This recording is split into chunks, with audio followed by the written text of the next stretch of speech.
Assalamualaikum warahmatullahi wabarakatuh. Presiden Joko Widodo adalah presiden terburuk menurut saya. Bagaimana hutang Indonesia yang menyentuh angka 8.000 triliun. Ini sebuah angka utang yang sangat fantastis. Belum lagi berkaitan dengan netralitas Presiden Joko Widodo di pemilu 2024 ini. Semua orang tentu bisa menilai bagaimana kelakuan, bagaimana perilaku Joko Widodo di pemilu 2024 ini, dan membangun dinasti keluarganya untuk kemudian ditempatkan sebagai calon wakil presiden yang mendampingi Prabowo Subianto. Gibran juga adalah sebuah produk haram konstitusi. Kalian harus tonton video yang gue stitch ini ya.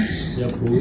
Setelah Gibran anak semester 10 yang katanya ngaku ketua BEM UGM memberikan gelar alumni terburuk kepada Pak Jokowi sebagai alumni UGM, sekarang terbitlah mas-mas ini. Mas, kalau memang mas mau kritik Pak Jokowi, sekarang saya tanya sama mas, mas sudah memberikan apa untuk negara ini? Mas sudah pernah jadi menteri? Sudah pernah jadi pejabat negara?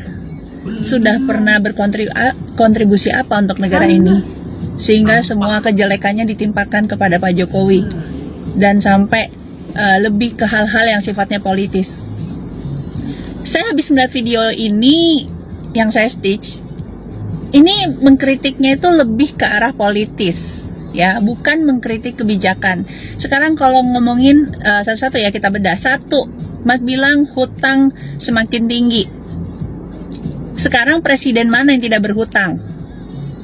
Kedua, Mas bilang Jokowi tidak punya etika karena tidak netral. Dan Gibran menjadi anak haram konstitusi. Mas baca dulu yang benar ya, tingkatkan literasi. Gibran tidak memohonkan dirinya, ya. Mas baca sejarahnya, siapa yang pertama kali memohonkan batas usia capres dan cawapres. Terus tiba-tiba ketika paslon 02 meminang Gibran dan diterima, terus kemudian digoreng sana-sini oleh paslon 1 dan 3. Padahal mereka juga semua pernah PDKT dengan Mas Gibran. Nasib aku. Aduh mas, seenggak-enggaknya gini ya mas, saya tuh sebenarnya males nih berkomentar. Dari mulai si Gibran tuh FYP di tempat saya tuh saya males. Karena menurut saya, aduh nggak level ya ngomentarin dede-dede bocil yang semester 10 aja nggak kelar-kelar ya kuliahnya, yang mungkin abis lulus juga nggak tahu mau ngapain. Saya stitch video mas karena menurut saya mas lebih dewasa dan mungkin sudah menjadi alumni UGM, atau cuma numpang video di UGM, saya nggak tahu ya. Jadi seenggaknya kalau mas mau bernarasi, nggak usah politis banget lah di tahun politis kayak gini. Harusnya mas dari dulu mengkritik Pak Jokowi ya, kemudian nggak usah bawa-bawa soal isu MK dan lain-lain. Karena menurut saya kalau emang mau fokus ke kritik Pak Jokowi, ya kritik kebijakannya. Tentu di balik kekurangan tersebut ada kebijakan-kebijakan yang baik yang dibikin oleh Pak Jokowi selama 10 tahun terakhir ini. Gitu ya mas ya, salam waras mas. Salam waras Bu.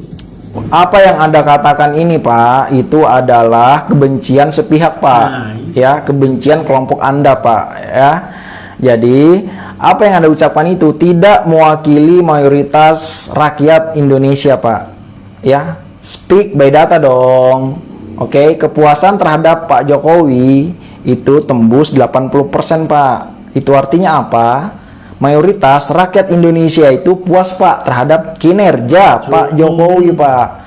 Silakan Bapak cek data survei dari LSI DNIJA per Januari 2024 Pak. Oke? Jadi speak by data ya Pak. Kemudian yang kedua, mengenai rasio hutang Indonesia. Oke? Bapak menyebutkan hutang Indonesia 8.000 triliun. Ya, sangat menakutkan Pak dengernya Pak. Takut Pak orang Pak. Ya, tapi apakah Anda mengerti Pak bahwa rasio hutang kita itu masih dalam batas aman Pak? Ya, menurut Undang-Undang Nomor 17 Tahun 2003, batas maksimal rasio terhadap PDB adalah 60%. Dan saat ini itu 38,11%. Itu artinya apa? Kita masih dalam batas aman sesuai undang-undang Pak. Ya, dan kita sudah mengalami penurunan rasio sejak tahun 2021 Pak. Oke, dari tahun 2021 41%, tahun 2022 38,65%, dan sekarang itu 38,11%, Pak. Turun, Pak. Dan itu masih dalam batas aman, Pak. Anda kan orang berpendidikan, harusnya itu menjelaskan itu lebih detail dong, lebih lengkap dong. Bagaimana sih Anda? Jangan karena hanya faktor kebencian Anda bebas berbicara apapun, Pak, tanpa melihat data, Pak. Ya. Kemudian mengenai pengangkatan Mas Gibran sebagai wakil presiden Pak Prabowo, Pak. Ya. Sekarang saya tanya nih, Pak, memangnya Bapak tahu siapa yang mengajukan ya untuk perubahan batas usia capres dan cawapres, Pak? Ya. Ya, yang mengajukan itu adalah mahasiswa UNS, Pak, atas nama Almas. Ya, dan tidak ada intervensi dan tidak terbukti ada intervensi dari Pak Jokowi dan timnya, Pak. Tidak ada buktinya, Pak. Silakan Anda buktikan. Dan Anda juga harus membuktikan dong, apakah ada konflik of interest yang terjadi? Ya, apakah ada, Pak? Dan asal Bapak ketahui ya, Pak, ya. Ya, sebenarnya Mas Gibran itu adalah orang yang diperebutkan, Pak. Orang yang diperebutkan oleh Mas Ganjar, kemudian oleh Mas Amin, Mas Anies, ya, untuk jadi wapresnya sambil menunggu MK menetapkan batas usia capres ini atau dengan penambahan norma baru tersebut. Ya. Ya, dan akhirnya apa? Karena akhirnya Gibran memilih menjadi wakilnya Pak Prabowo, akhirnya masalah ini tuh dipermasalahkan, Pak. Padahal mereka juga menginginkan Mas Gibran untuk menjadi wakil presidennya, Pak. Itu yang harus Anda ketahui, Pak. Ya, jadi Anda itu berbicara ya harus memiliki bukti yang valid, Pak. Baru bisa menuding seseorang, Pak. Apalagi Bapak menuding seorang presiden, Pak. Ya, sekali lagi, Pak, dari saya rakyat biasa berbicara kepada Bapak, ya, speak by data, jangan hanya menggunakan kebencian Anda, dan Anda bebas berbicara apapun di media sosial tanpa data. Itu adalah perbuatan yang sangat tidak bijaksana, Pak. Oke? Bagi gua lu manusia terburuk lah menurut gua. Hati, pikiran lu semua buruk lah, buruk, busuk. Yang gua heran ya, Bang, ya, lu sekolah tinggi-tinggi ya, masa nggak tahu sistem berhutang negara itu kayak gimana? Nggak mungkin lah kayak gue ini pengen ngasih tahu lo, ya kan, dengan lo berdiri gagahnya di belakang tulisan UGM kayak gitu. Batik, Pak. Gue yang pernah hidup bertahun-tahun di luar negara Indonesia aja, Bang, ya, itu kalau ngelihat Jokowi sekarang, gue salut lah. Jangankan gue lah, negara lain aja salut dari Jokowi. Ini lu orang Indonesia bisa bilang Jokowi terburuk, ya Allah. Lu sama aja kayak apa ya, manusia paling bangsat tuh lu. Nah, itu paling bangsat. Ya kan? Untungnya gua bukan keluarga lu kan. Bukan. Kalau gua malu gua. Bukan tetangganya juga. Malu gua. Melihat lu ngomong kayak gitu dengan PD-nya. Masa lu nggak ngelihat pencapaian Jokowi kayak gimana? Waduh, ini lu dipertanyakan lah sekolah lu ini. Lu menghasut orang lain boleh lah, tapi kalau gua udah pernah hidup di luar negara kayak gitu, udah bisa lah banding-bandingkan dengan Indonesia sekarang ini. Di tangan Jokowi ya, bisa lah. Ibaratnya gue berani ngomong Jokowi terbaik lah. Kalau untuk soal apa pembangunan Indonesia ini ya, bagi gue Jokowi best lah. Tapi kalau untuk manusianya, gimana Jokowi mau disalahkan? SDM-nya rendah. Ya kayak lu inilah, ya kan, sekolah tinggi-tinggi tapi nggak bisa ngelihat pembangunan Indonesia kayak gimana. Kan SDM-nya rendah kalau kayak gitu. Sekolahnya aja yang tinggi. Jadi mau salahkan Jokowi juga ibaratnya. Nah sekarang gini, lu mau nggak lu kayak gini ibaratnya kan, dengan ceplos-ceplos ngomong kayak gitu, gue bisa bilang lah, wah itu salah bapaknya itu mendidik, kok bisa anaknya kayak gitu. Mau nggak lu diomongin kayak gitu? Nih kayak gua nih ya, siapapun presidennya nggak ngaruh sama gua. Gua tetap kayak gini juga, kerja cari duit juga.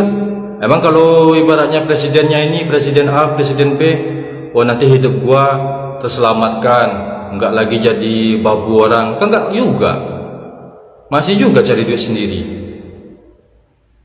Jadi lu mau bilang Jokowi itu terburuk itu dari segi apanya? Apa dinasti? Lu gak ngeliat yang lain. Makanya lu tuh sekolah tuh yang bener lah. Jangan cuma sekedar untuk mencapai kelulusan, dapat sertifikat, dapat ijazah.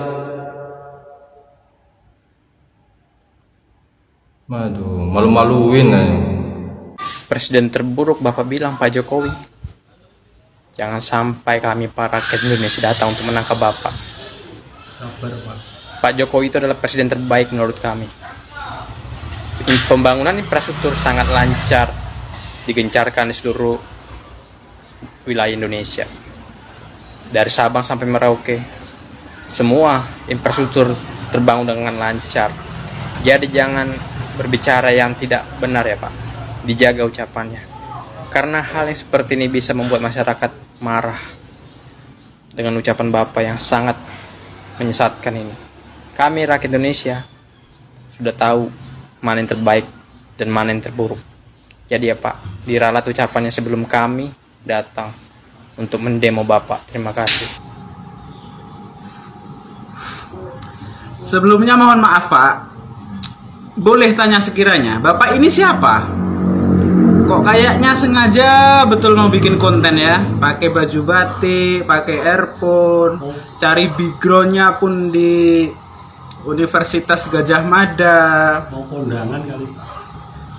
Oke lah, kita kesampingan itu dulu. Bapak boleh bilang kalau Jokowi adalah presiden terburuk menurut Bapak, tapi tidak menurut 80% rakyat Indonesia. Benar Pak. Bapak bisa menilai itu dari sudut pandang yang mana Pak? Kalau Bapak menilai itu dengan sudut pandang yang didasari dengan kebencian, ya itu udah pasti. Yang objektif Pak kalau menilai Pak. Jangan karena Bapak di golongan orang-orang para pembenci Pak Presiden, jadi Bapak bisa menilai seenaknya seperti itu. 80% Pak rakyat Indonesia puas dengan kinerja Jokowi. Hanya segelintir orang, hanya 20% aja lah yang punya pikiran kepada Pak Jokowi seperti Bapak. Jadi ya nggak apa-apa lah Pak. Itu hak demokrasi kalau kata Pak Jokowi. Yang kemananya tenaga nasi itu kau buat sama lauk pauk yang kau makan itu sama air putih yang kau minum itu, bisa-bisanya kau bilang si Jokowi presiden terburuk. Kau bikin konten di belakang Universitas Gajah Mada pula kau, backgroundnya Universitas Gajah Mada. Gimana ya sadarnya kau ngomong ini ya? Atau yang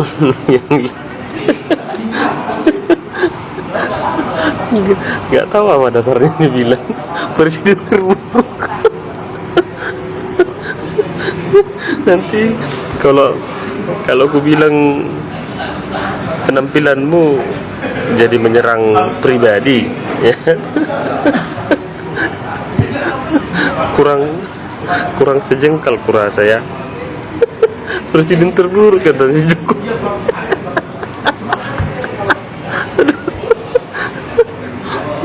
Ini ikut-ikutan ini pansos ini. Apanya dasarnya presiden terburuk kau bilang?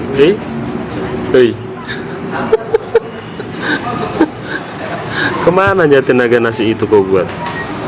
Tenaga sayur, tenaga ikan itu, air putih yang kau minum. Coba dulu, kemana itu kau buat? Kok bisa kau bilang si Jokowi presiden terburuk? Cuman karena kalah pilihanmu kau bilang orang presiden terburuk. Kalau kau mau lebih baik atau junjunganmu lebih baik, jangan orang lain kau patahkan supaya kau nampak lebih tinggi. Ya, cukup.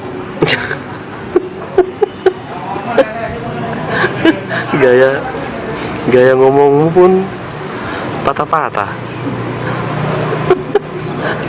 Atau kau manusia terburuk sepanjang sejarah Indonesia.